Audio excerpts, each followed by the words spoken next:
always thought my family was close-knit, where we supported each other through thick and thin. The smell of fresh coffee wafted through the kitchen, mixing with the lingering aroma of scrambled eggs that had grown cold on the table. It was one of those perfect, ordinary mornings. Sunlight filtered through the yellow curtains, casting a warm glow that usually brought comfort. But today, the atmosphere felt heavier, and I could sense the storm brewing beneath the calm surface. My brother sat across from me, his hands trembling as he poured out his heart. The kitchen table, usually a place for laughter and banter, now felt like a battlefield. I watched as his knuckles whitened while he clutched the edge of the wooden table. His eyes darted everywhere but mine, as if he were searching for the courage to finish what he was saying. The vulnerability in his expression cut deeper than I expected, and as I leaned in, my heart sank. I don't know how to tell Mom and Dad, he finally stammered, his voice breaking slightly. I owe $30,000. The weight of those words hung in the air like a thick fog, blocking the sunshine that had made this morning feel almost normal. My mouth went dry, and I barely managed to respond. 30,000? How did it get so bad? I felt my stomach twist in knots, dreading where this conversation was heading. I could only imagine how he felt, sitting across from me, no longer the pandemic of a burden, but a man worn down by the circumstances of life. He blinked rapidly, and for a moment, tears threatened to spill over.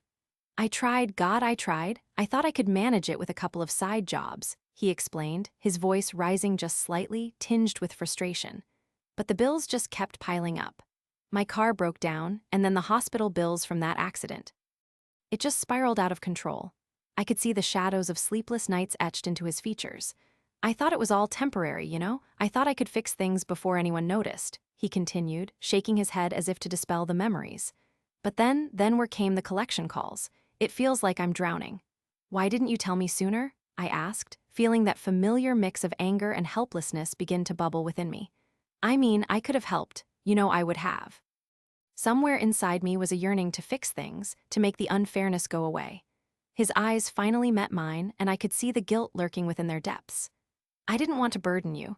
You have your own life, and besides, I thought maybe Mom and Dad would help me, he replied, his voice becoming softer, almost pleading. I looked down at the table, at the place where we usually set a vase of flowers, something vibrant and alive, but today it was empty. It seemed to reflect the void he felt in our family's support. My chest tightened as I thought of how he had placed hope in our parents who were too busy throwing money at my sister's extravagant lifestyle to notice his turmoil. To them, she was the golden child, while he barely existed in their eyes. Did you even think for a second they would help you? I snapped, frustration leaking out. They will just say you brought it upon yourself, that you were irresponsible. They have no idea what you have been through. The words felt like fire on my tongue. I could almost picture my sister now, imagining her standing in front of our parents in all her glory, dazzling them with stories of luxury and success, stealing the spotlight with her every move. He shoved his chair back and stood, his movements abrupt and sharp, breaking the fragile emotion of the moment. I know, I used to think they could change. I thought maybe this time they would understand, he shouted, running a hand through his hair as if trying to tame the chaos inside him. But no, they always choose her, Evelyn. She can't even manage her credit card properly, and she is the one they praise. Tension crackled in the air between us, an invisible line drawn through the kitchen. I could feel my pulse quickening as anger surged through me. This isn't right, I exclaimed, the words spilling out more forcefully than I intended. You deserve better than this, and I can't stand seeing you suffer while they remain blind. Yeah, well, you know how Dad is. He always told me I was the screw-up, the black sheep. Maybe he's right, he muttered bitterly, his face clouded with despair. I hated hearing him talk like this, as though he were some lost cause. No, he isn't right. You aren't a screw-up. You've always been there for me, and I wish they would see that. I shot back, frustration bubbling over. I don't understand why they can't see you for the amazing person you are, he sighed, slumping back into his chair, his energy fading. It doesn't matter, does it? What do I even do now? I can't pay the bills, and I don't want them to find out how deep in it I am. It will ruin everything. I glanced at the window, feeling as if I could see the light flickering outside, battling against the weight of the shadows growing between us. I couldn't stand the thought of him suffering in silence, trapped by familial pressure and their misplaced affections. Well, we'll come up with a plan. I won't let you face this alone. There has to be a way, I declared, determination flooding me. His gaze lifted, a flicker of hope igniting behind his eyes. Really? You would help me? Of course, you're my brother. We'll figure something out, I promised, my voice resolute. I'll take it on with you. I might not have $30,000, but we can find a way to fight back. As my brother's expression shifted from despair to a semblance of relief, I realized the battle had only just begun. Desperation could breed vengeance, and I would do everything in my power to make sure he didn't drown beneath the weight of our family's ignorance as weeks passed. Each day felt like a lead weight dragging me deeper into despair. I watched helplessly as my brother's spark dimmed, a flickering flame fighting against the suffocating darkness my parents wrought upon him. It was hard to believe how quickly he had gone from an enthusiastic entrepreneur, overflowing with dreams, to a shadow of his former self, beaten down by the very ones who should have lifted him up. Every time I offered my limited savings, desperate to help, my parents shot me down with their condescending tones. He must learn responsibility, they insisted, their faces already set in the way they always were when they were handing down their judgments. It was infuriating to see their indifference, to hear their words echoing in my mind like an incessant, cruel drumbeat. Evelyn, it's for his own good, my father had said, his voice flinty and unyielding. He sat in his worn armchair, arms crossed tightly against his chest, as if he was shielding himself from any sort of empathy. You can't keep coddling him. He needs to understand the value of hard work. But he's struggling, he can't do it alone, I had shot back, my heart racing with rage. The tension between us had hung thick in the air, and I'd felt like a balloon stretched to the point of bursting. Enough, my mother interjected, her voice softer but no less firm. He will get back on his feet. He has to learn. Each time I saw my brother, it was like watching my own heart break in slow motion. I remember the day clearly when he walked into my dimly lit apartment, his expression flat, eyes void of the eager energy I had once known. The way his shoulders slumped, almost as if the very weight of the world rested atop them, made my stomach twist painfully. Hey, how are you holding up? I had asked, trying to mask the tremor in my voice with a casual smile. But he only shrugged, his gaze drifting to the floor, a silent admission of his pain. The air felt heavy between us, thick with the unsaid words that remained trapped in his throat. I don't know, Eves, I feel like I'm just stuck. His voice was so small, so different from the lively banter we once shared. Come on, you're not stuck. You just need some time, I assured him, my voice much more hopeful than I felt. You will figure it out. Yeah, right, figure it out. What, like I have some sort of magic wand? His bitterness was palpable, and I hated how right he was. It crushed me to see him like this, to witness the remnants of his self-esteem flutter away like autumn leaves in the wind. The laughter we once shared, filled with dreams and possibilities, was now replaced by this suffocating silence. I had begun to realize that my parents would never change, that their indifference would continue to suffocate my brother's potential like a weed choking a delicate flower. As days slipped through my fingers, an idea began to take shape in my mind, one that felt wrong but somehow necessary. I could not let this go on. I had to act, to unleash a storm upon our parents, to make them feel the impact of their choices for once. The image of my brother's hollow gaze haunted me at night as I lay in bed staring at the ceiling, and I felt my heart racing with determination.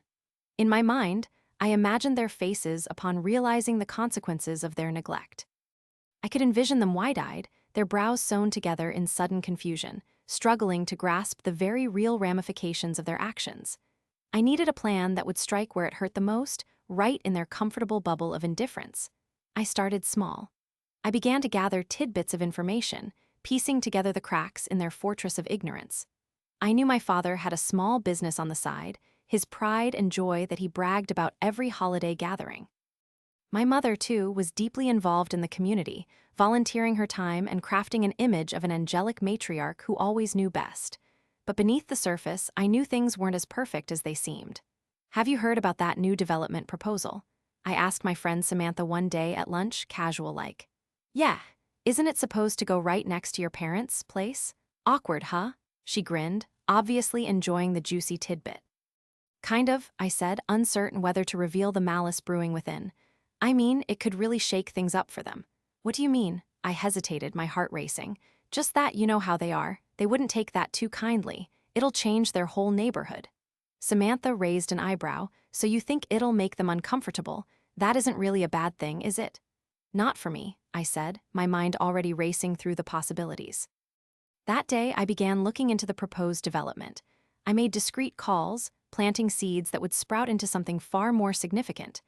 I examined the blueprints, gathered facts, and unearthed the flaws hidden in the fine print. The further I dug, the clearer the path ahead became. It filled me with a sense of power, watching the wheels of fate turn in the direction I commanded. As I worked late into the night, the video of my brother's smiling face kept flickering in front of me. The laugh that once rang in my ears now felt like a distant memory, but the fight in me burned brightly. "Hold on, just hold on," I whispered into the shadows of my dimmed room, reminding myself that my resolve was not only about punishing our parents, it was about saving my brother from the wreckage they left behind. I was ready to unleash my calculated plan for the consequences they so deserved, ready to take the first steps in a game that only one side would win. The sound of rain pitter-pattering against the window created a sort of muffled cocoon inside the little coffee shop.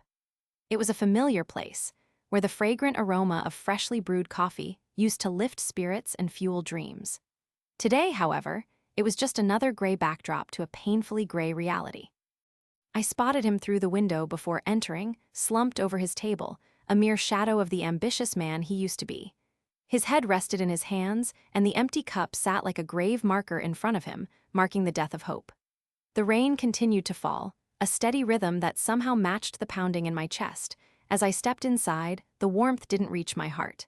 In fact, it felt colder, more painful. The soft chatter of patrons and the clinking of cups faded away as I crossed the worn hardwood floor.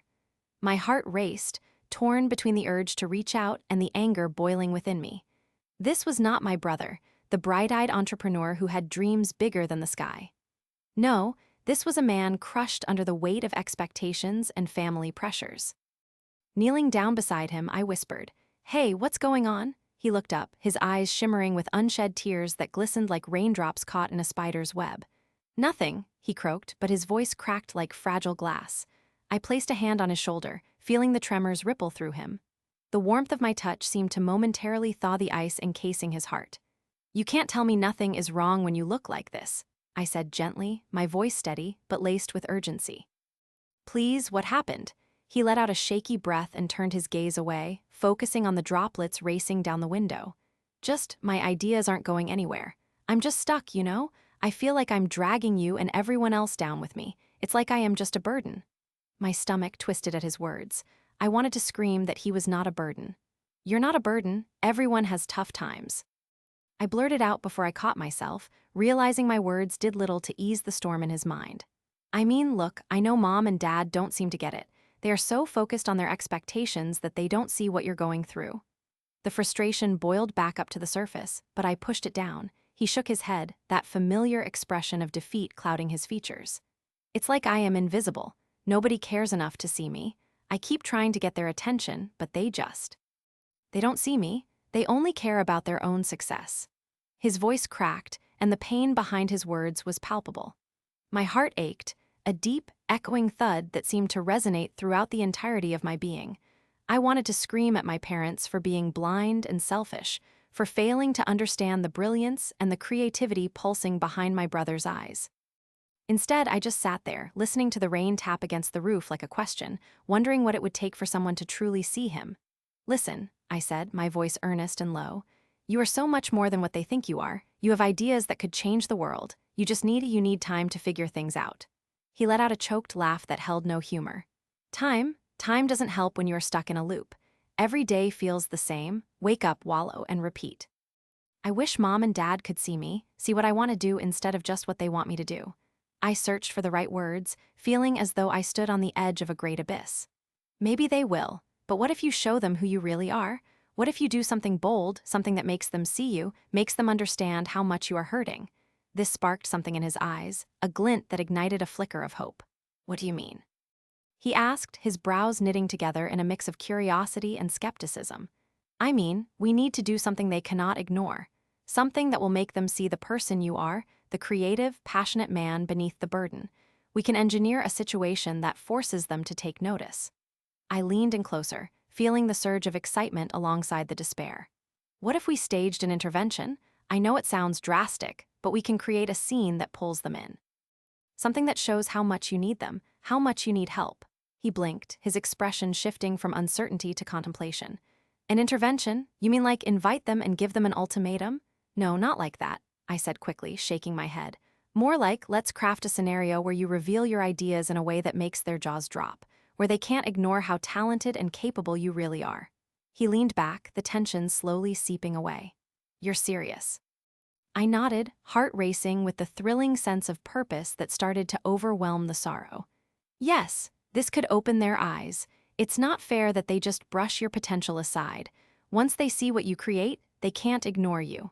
The fire began to flicker in his eyes, a warmth illuminating the shadows of despair. What do you have in mind? I leaned closer, whispering ideas that poured out of me like the rain outside. A plan that would pull the rug from under my family's complacent feet, revealing the crystal-clear truth hidden beneath layers of expectation and denial. The discussion that unfolded over those rainy hours became the blueprint for a dramatic revenge against the indifference that had suffocated my brother's spirit. A calculated move to make everyone finally see who he was, and to give him the relief he so desperately craved. I stood in the brightly lit corner of my parents' living room, the soft hum of an afternoon sun pouring in through the sheer curtains. The light somehow felt crisper today, shining directly onto the freshly polished wooden floor as I prepared to deliver my performance. My fingers trembled slightly in anticipation. I was about to pull off the most daring con of my life. Mom, Dad, I began, letting the desperation lace my voice as I paced in front of them. I really need to talk to you about something important. The way their eyes darted to one another filled me with satisfaction. I could almost see their concern growing, and I relished this moment. My palms were sweaty, but I took a deep breath, allowing the urgency I felt to seep into every word I spoke. What's going on, honey? My mother's voice was laced with a motherly worry that only increased my resolve. She always wore that look when I needed help, and I prepared to exploit it. My father, on the other hand, raised an eyebrow, his arms crossed tightly over his plaid shirt. Not the greatest sign. Getting his approval was going to be crucial. I found this amazing opportunity for my brother's new business plan. I continued, injecting excitement into my tone, crafting each word like the most delicate glass ornament. He needs some investment up front, and I am convinced that if we support him, he will really turn things around. I mean, he is at such a crucial point in his life. I watched my mother's expression soften, her lips pursed together as she considered my words. What kind of business is he starting? She asked, her nurturing instincts kicking in. Oh, it's a whole new concept, I replied, unleashing my best smile, one that was contagious. It's eco-friendly products designed for everyday convenience and environmental sustainability. It's perfect, he's passionate about it. It could be the next big thing, but he needs about $30,000 to get the ball rolling. 30,000? My father's voice had shifted, disbelief creeping into his tone. That's a significant amount. I could feel the atmosphere of the living room thickening, the tension sparking like static electricity in the air. I know, Dad, I know, but think about it. I took a step closer, wanting to keep them intrigued. If we invest now, just imagine the returns. It would be a huge success and we would all benefit, just like the old days when we took risks that paid off. My mother nodded slowly. I could see her visualizing the old days, the successful investments they had made together, the family vacations funded by their clever choices. I want him to succeed, she murmured, almost to herself, her maternal instinct pouring out like a waterfall. Exactly, I exclaimed, leaning in, my heart racing. This is our chance to make a difference in his life, to propel him toward success. He's worked so hard, and we all know he has the talent and drive. I waved my hands emphatically, making sure each movement punctuated my words. There was something thrilling about seeing my parents buying into my performance. They were edging closer, hooked like fish on a line. I suppose if we framed it as an investment, my father began, still weighing the decision. Do you think he'll stick with it for the long haul? Are you kidding? I leaned forward, lowering my voice like I was sharing a secret. He's already invested months into this project. I wouldn't be asking if I didn't believe he had it in him, believe me. If you lend me the money, I will make sure it goes straight to him, no deviations. That's quite a promise, he muttered, still skeptical, but my mother exhaustedly rubbed her temples and I knew I was winning. Listen, I said, gently placing my hand on her shoulder, it's all about family. We need to support our own. Think back to when each of us had a breakthrough moment. We can be that breakthrough for him. The room fell silent, tension weaving into the air like an invisible thread. I glanced at my father, whose expression was still a maze of caution, but my mother sighed softly, the sound echoing with a shared understanding that filled me with adrenaline. I think we should do it, my mother said finally, her voice soft but resolute. He deserves a chance. Yes, thank you, I exclaimed, letting excitement spill out of my mouth as I hopped a little on my feet. My heart raced with triumph. I had turned my deception into reality, not just for me, but under the guise of support for my brother. As they began discussing the logistics of wiring the funds, I took a moment to breathe. I had successfully maneuvered my way between their doubts and fears, using our collective history to reinforce my act. It was intoxicating, really, to manipulate their emotions so smoothly. Why don't we set up a meeting with him? My father suggested, interrupting my euphoric thoughts. I want to hear his pitch myself. Feeling the thrill transform into a rush of anxiety, I realized I had not anticipated this. Oh, I stammered.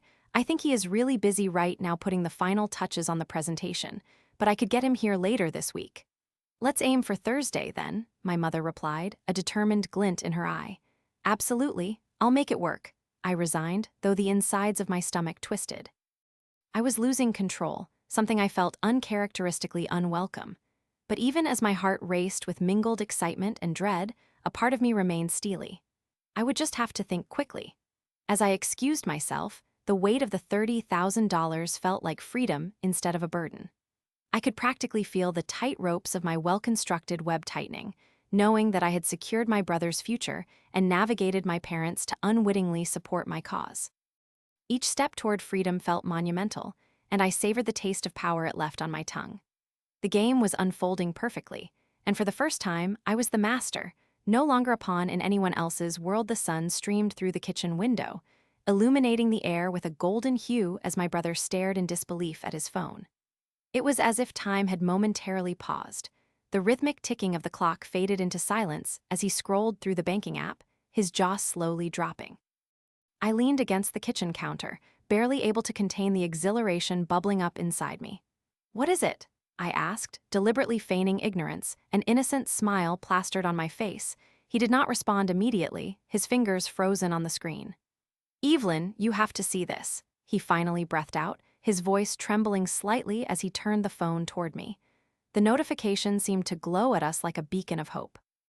$30,000 deposited just moments before would change everything for him, and in that instant an array of emotions flickered across his face, shock, disbelief, and then the waterworks began. I felt a sense of glee as he blinked back tears. I don't understand. I thought I was done for. The debts, they were piling up. How is this even possible? His voice quivered, a blend of bewilderment and joy, like a child receiving the greatest gift imaginable. Maybe it's a mistake, I suggested, trying my best to sound casual, though inside, a storm of excitement was brewing. Have you checked if it's legit? The question hung in the air, and I could hardly mask the triumph threatening to spill from my lips. He swallowed hard, and I could see his heart racing, matching the pulse of a drummer in a wild parade. I can't believe it. I can't. His voice trailed off, his eyes glossy as the tears welled up, blurring the digital world before him. This could change everything. My loans, my job. Everything? He stared at the screen as if a genie were about to pop out, offering the life he had dreamed of, free of burdens, stress, and the weight of his past. Evelyn, he gasped, his voice cracking through the emotional release. Is this real? Is this really happening? I couldn't contain myself any longer. Oh, it's real, it's so real. I took a step closer, savoring the moment, each word feeling like a delightful secret I was finally ready to share. But you should know, it wasn't mere luck that brought this miracle. I made it happen, I said, my voice falling into a lower, conspiratorial tone. He turned to me, confusion knotted in his expression. What do you mean you made it happen? How? His eyes darted around the room, as if expecting an explanation would spring from the walls themselves. Remember when Mom and Dad were too busy pretending I didn't exist? All those times you had to shoulder the weight of their disappointments. I leaned closer, relishing the back and forth, enjoying the way his expression morphed like clay in my hands. I decided it was time someone did something, so I took matters into my own hands. What did you do, Evelyn? The panic in his voice was palpable, cutting through the joy of the moment like a razor. What are you talking about? I took a little bit from their investments, I said, my tone dripping with sweetness.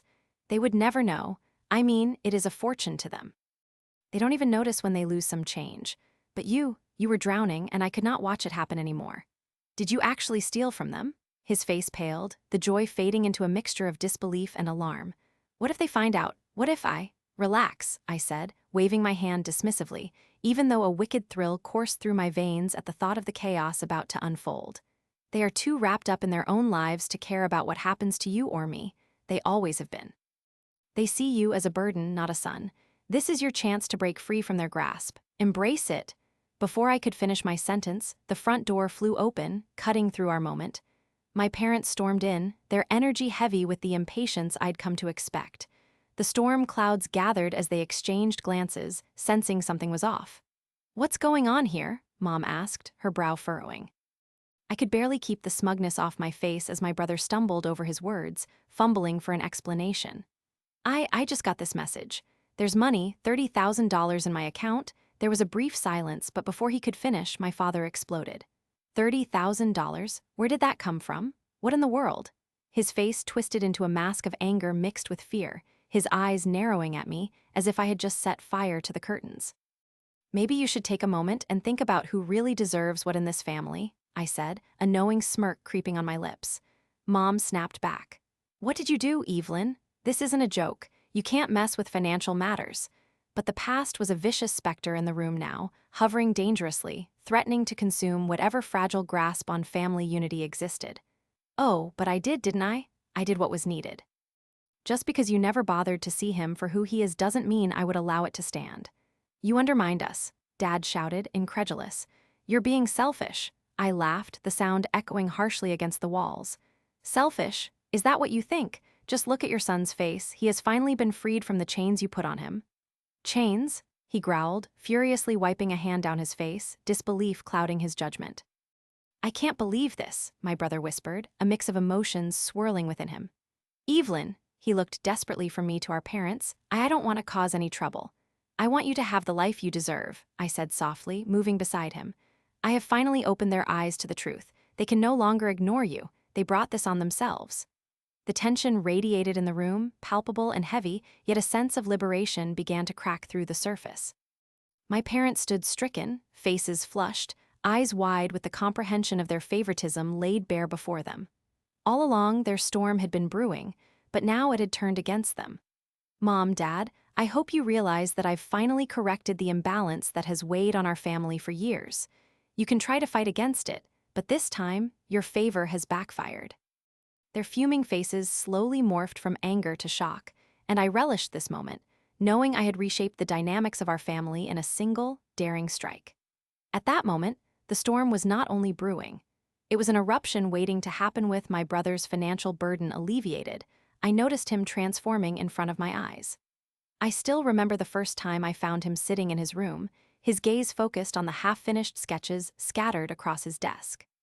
He used to see those sketches as symbols of his failures, but now the light pouring in through the window seemed to breathe new life into them.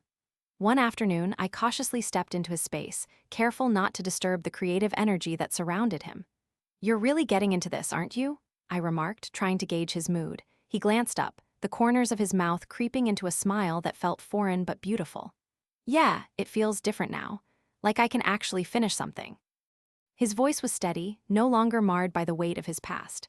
"I started sketching ideas for a graphic novel. I used to dream about it all the time." "Really? That's amazing. Tell me more," I encouraged him, my heart swelling with pride. I had longed to see him rediscover the passions he had tucked away under layers of disappointment. "I've been thinking about this story where a hero struggles against oppressive forces. It's kind of personal, I guess," he said, his hands animated as he spoke. "It feels good to have hope again." Hope. It was a word I had long associated with fleeting memories of joy flickering in the dark corners of our home. All the shouting and bitterness seemed smothered, as though a storm had passed, leaving a calm in its wake. It was here, amidst the remnants of anger, that laughter began to seep back into our lives like sunlight breaking through the clouds. Meanwhile, my parents were shifting, too, though their change was less visceral. I still watched them stumble over their own pride and stubbornness. They often whispered in the evenings, casting furtive glances in his direction. I could hear their half-hearted apologies floating through the walls. "We never meant to push him away," my mother would say, her voice trembling as she plucked at the threads of her sweater. "We were just trying to guide him," my father would respond, his tone clipped, as if denying the wounds they had inflicted. It was almost painful to witness, but it was also necessary. They were slowly being forced to confront the depths of their disappointment, and I couldn't help but feel a sense of satisfaction in this unraveling. It was all part of the chess game I hadn't even known I was playing. One evening, the tension in the air was palpable as we gathered around the dinner table. My brother was present, a plate of spaghetti before him, steam curling up into the dim light of the room. I could see his nervousness. His fingers tapped rhythmically against the table. My parents exchanged glances, both clearly hesitant to speak first. "Can I share something?" My brother finally broke the silence, his voice steady but quiet. I felt a rush of pride for him. My heart raced as I wondered how the rest of the evening might unfold. "Of course," my mother responded too eagerly, almost enthusiastically, prompting the rest of us to listen. "What do you want to talk about?" "I want to talk about what happened," he declared, pausing to take a deep breath. "About how I felt when you expected so much from me but wouldn't listen to me. I think that's why I gave up. It made me feel like I wasn't enough." He looked down, as if the weight of unspoken words hung from the ceiling like a rain cloud. The room fell silent, my heart pounding as I braced myself for the backlash I feared was coming. But instead of storming away, my father leaned forward, his brow furrowed. "We never wanted to make you feel that way," he said, sincerity creeping into his voice. "We were just scared. We thought pushing you would help." "Scared of what?" my brother shot back, his voice trembling yet firm. "Scared that I wouldn't succeed? You pushed me so hard that you never saw who I really was. It hurt, and it still hurts." The pin-drop silence that ensued felt like a small eternity. I could literally feel my father's resolve bending, as if he were searching desperately for the right words, one hand wrestling with his other. "I know I wasn't there the way I should have been," he confessed, breaking the stillness that had taken hold. "I was focused on all the wrong things. I'm sorry." I watched my brother's expression shift, conflict etched on his face. He looked at our father, and for the first time, I saw a flicker of understanding in his eyes, the tension between them slowly dissipating. "I need time," he whispered, his voice cracking with raw emotion. "But I want to try. If you all really mean it, then I want to believe that you care." The air in the room felt lighter, and I couldn't help but breathe a sigh of relief. While my heart wrestled with the aftermath of my own thoughts, I felt a profound satisfaction. I had not only rescued my brother, but had sparked a much-needed dialogue in our family. The anger that used to fill our home was slowly replaced with discussions about support and respect. I never expected my actions would ignite such changes, but standing by my brother's side in that moment was nothing short of the ultimate revenge against years of neglect. After dinner, we lingered at the table, our conversations slowly transitioning toward genuine support and shared dreams. The storm had passed, and even though the past loomed over us like a specter, the future seemed alive with possibilities. As laughter returned, I looked at my brother, and he smiled, a real, unguarded smile that felt like a victory we'd all claimed together. "Did so much for me but wouldn't listen to me. I think that's why I gave up. It made me feel like I wasn't enough." He looked down, as if the weight of unspoken words hung from the ceiling like a rain cloud. The room fell silent, my heart pounding as I braced myself for the backlash I feared was coming. But instead of storming away, my father leaned forward, his brow furrowed. "We never wanted to make you feel that way," he said, sincerity creeping into his voice. "We were just scared. We thought pushing you would help." "Scared of what?" my brother shot back, his voice trembling yet firm. "Scared that I wouldn't succeed?